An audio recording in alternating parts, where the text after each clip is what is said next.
What's up, snake fans? Dave Palumbo here for Muscle Serpents Daily, and we're doing a weekend edition today because I got so busy yesterday. I've been wanting to do this video for a while. I wanted to show you the fire diamond morph in Boas. Talked about it before, but it really was not found as a single gene fire. Jeremy Stone imported a super fire, which was a white snake, a black-eyed leucistic, black-eyed white snake from Brazil, and that became the mother, or the father, I should say, of all the white snakes in this country. The single gene, once he bred it to a normal and produced single gene fire diamonds, they do interesting things. They lighten stuff up. They enhance stuff. They turn eyes blue a lot of times. And we're going to take a look at some of these single gene fires, and then of course the supers, which are my favorite, the super fire diamonds. And he called them the males the emperor diamonds and the females the princess diamonds. But just so you're not confused, it's the same term. It's a super fire, or a super fire diamond, if you want to call it. That was the way the gene was named. But I love them. I have a bunch of different combos. I'm trying to make new stuff. We're all out there trying to make new stuff to see if we can unlock any hidden mysteries of this fire gene. So let's take a look and see what I got.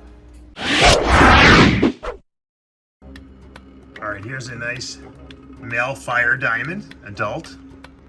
Beautiful male, from Jeremy Stone years ago. And as far as I know, he's only got fire diamond in him. He's got the nice little white underneath his neck. You can just tell this is not like normal. You can tell there's lightness in here. It's almost like a fire ball python in a sense, but not quite. I mean, it's definitely a lighter looking snake than just a regular, boa would be, but not like it's gonna jump off the page at you.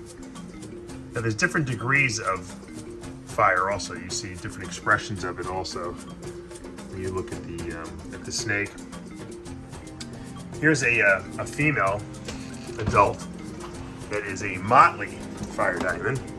So you can see the circles or the motley pattern on her back. Remember, motley darkens things up, but look at the sides right there. You can see where that fire just kind of lightened those up, and there's patches of lightness on her all over. Really, really nice looking female. She'd only breed for me. But motley and fire diamond mix well, really, really well. And a lot of people wonder, well, what if you get like a motley super fire, which is the two copies of gene lineage. The super fires, and we'll talk about them in a minute, they pretty much look the same no matter what you do. You really can't change them too much, or we haven't figured out a way to change them too much. All right, so these are adults. Now I want to show you some younger ones. All right, now this is a jungle. So jungle lightens things up. It messes with the saddles and pattern. And this is a jungle fire diamond. It's Het VPIT positive, which really doesn't change things very much in the Het form. But she's very light, and that's because of the jungle in there. She's got a really nice little blue eye. If we can get her to not attack us here, because she's hungry. She's always hungry. Look at the blue eye. I don't know if the camera's picking that up. She's got a really nice blue eye. Some really nice patterning and very light under there. So this is a jungle fire, VPRT positive. Just really some really nice combination. Jungle works really well with fire, I find. And I can't wait to see what the T positive will look like with the fire. I've seen them before, but I think it's going to work really well.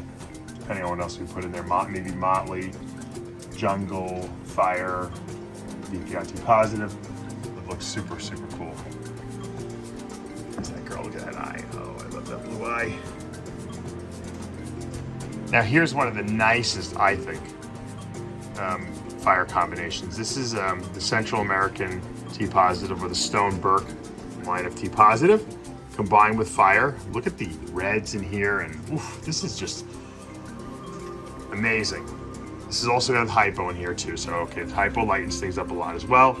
So we have hypo, fire, Central American T positive, or once again the Burke Stone line they call it, of T positive. T positive is a terorosinase positive albino. That means that there is some pigment still left, but not a lot of it. And that's where you're gonna get all these nice oranges and reds. And with the hypo and T positive together, it almost looks T negative, but obviously you can still see some darkness in the saddles along the top, so you're not gonna get a totally dark snake. You got a nice, almost bluish eye here too, which is really nice. I love the blue-eyed boas.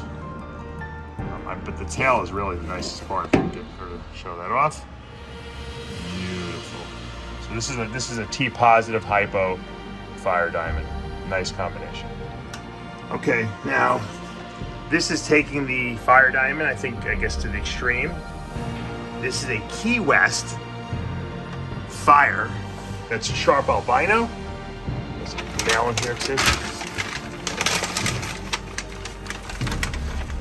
So we're gonna look at this again. This is Key West, which is that connecting saddles, almost like the ladder tails. And we don't want the male to get away here, so we're gonna put him back in here.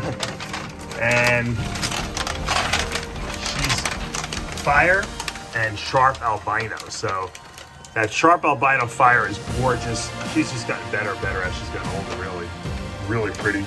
And she's got the Key West incomplete dominant, one copy of it. There are Super Key West, there are patternless boas. They lose their pattern, but I am breeding her to a male fire head sharp. So we're trying to produce some sharp albino super fires, which would be super nice. All right. No one's cooperating here today, so I have to make this work quick. I just cleaned their cage, that was the problem, and so now they're getting a little antsy. And I actually took a little nip from this girl too, which whenever you get a little nip from a boa that's this size, it's never fun. So definitely got a little blood here. It looks worse than it is. 2 little puncture wounds. She didn't wrap me, she just warned me. And that's why you gotta respect your snakes. Always, you know, sometimes you do in these videos. I'm a little too aggressive, but beautiful, beautiful. I love this girl's face. She's got an awesome, awesome head. Beautiful, really, really dark red eye. And hopefully at some point we'll get some babies from this girl. And one of my favorite combinations, I was showing you this one before, this little boy. He's put on a nice size. That's Scoria with fire. So Scoria is already pretty light, kind of like a purpley, reddish color. And you throw fire in there and it just lightens it up. It's like you just took turpentine and just doused it. This baby, when it was born, was really, really white colored. Beautiful blue eye also. That fire gene tends to create a blue eye in its single form. Obviously in the homozygous or 2-copy form, we get a black eye. We get the black-eyed leucistic, but in single form, it really lightens the eye up. And I noticed a lot of blue eyes with fire combinations, which is pretty cool. So this is Scoria Fire. And we've seen a lot of different combinations with fire. You can see fire has a lot of excellent applications, not just in the super form, but to change the way stuff looks in the single gene form, especially if you like blue-eyed snakes. All right, now here's the 2 copies of the fire gene. That's a super fire, or a black-eyed leucistic we call this, and just an epic looking white snake with black eyes. Here's another little male. It's a little smaller. His brother. Look at those pink tongues. I mean, who doesn't want a white boa? I mean, these are just gorgeous, gorgeous snakes. And once again, like I said earlier, there's not much you can really go where you can go from here. We haven't found a way to put more pattern back into a super fire. We've seen some that have like dots, like black, you know, speckling throughout them. I know Jeremy Stone has produced some pretty crazy ones. And from what Jeremy tells me, there's really nothing, there's no rhyme, no reason. It's just kind of like something that just happens, you know, and it's not reproducible. It's not like there's no like gene that creates that. It's just random. So sometimes you get a lot of yellows. This snake happens to be a very white snake. It's a little dirty there, but a very white snake, with very little yellow in it. This one's also really, really white. See how I put them together. I mean, they're both very, very white. These are the whitest super fires I've seen. This one even more so. It's almost like purple, it's so white. So gorgeous, gorgeous morph. Once again, some people see it as dead, and I see it as a gorgeous, gorgeous snake to have. I don't care if you can't change it. But Jeremy says that the T positive. Well, I can obviously change the eye color, because if you do create an albino version of this, you'll have red eyes. But the black just looks really kind of cool, you know. They're really nice. These guys. Let's take a look at an adult. All right, I took my super fire diamond outside here, because I think that's the only way to do it justice. I got her from Jeremy Stone quite a number of years ago, about 4 or 5 years ago. She hasn't bred for me yet. I've gotten some slugs, but I blame the males. She's gorgeous, one of my favorite snakes. And you can tell she's got spots. She's got, you know, I don't know if she's got any other genes in her aside from just the 2 copies of the fire gene, but she's always had spots. And it's like, makes them unique. Like they have their own like fingerprint somehow. She's got a little yellow in her nose, beautiful black eye, and she's laid a clutch, like I said, laid a litter of slugs last year, infertils, ovas. So she's finally just gotten back up to size. She's been eating like a maniac lately. And I don't know. I probably will have to wait. She only goes every other year, even though she hasn't really produced any babies. So I haven't even put anything in with her, to be honest with you. And I don't know if I'm going to breed her this year. I'll probably just wait till next year. She's so beautiful. I just love her. I mean, she's like kind of like a pet. I'd like to build a huge enclosure for her just to have her on display, because she's such a nice animal. You know, I don't even care if she breeds at this point. It'd be nice, but it's not necessary. So, beautiful girl. Look at her, she's very inquisitive. And once again, in the natural sunlight, you can just see how white these guys are. They're just, you know, leucistic is lack of pigment.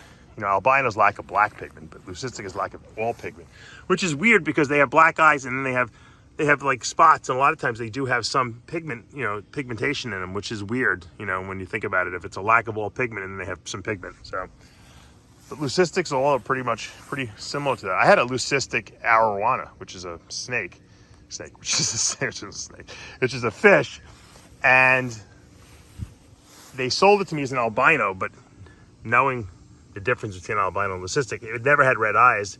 It had a red pupil, but it had black eyes, and it was completely devoid of anything. It was white. It didn't even have any yellow in it. So it was really a leucistic arowana, just like this is a leucistic snake, not an albino. All right, guys, that's going to do it for today. I hope you enjoyed today's video on the fire diamond gene in Boas. Once again, we have to all give a huge thanks out to Jeremy Stone for bringing that into the hobby.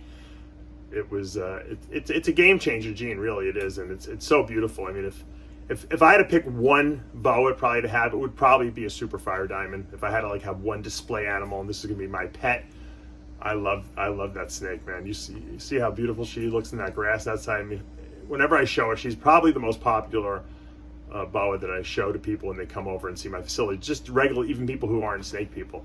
She's just, it's that unbelievable in person. It's just such a white snake, and those deep black eyes are just, with the little red pupil, it's just spectacular, really. I love the morph. I think there's a lot more to do with it. I think we haven't unlocked some stuff with it. I think the single gene combos are going to be more exciting necessarily than the supers, but you never know. Someone may create a super that does something super, you know, that we didn't expect. And that's what breeding is all about. It's about being creative, using your artistic palette of colors to try to make something that no one's ever made before, and then pass that on, and then take that and we'll go even further from there. And that's what makes snake breeding so, I guess you could say, addictive. And we all know about that snake addiction and that snake breeding addiction that goes with it. So if you like what you're seeing, guys, hit that subscribe button, turn on your notifications, hit that like button. We'll see you back Monday morning.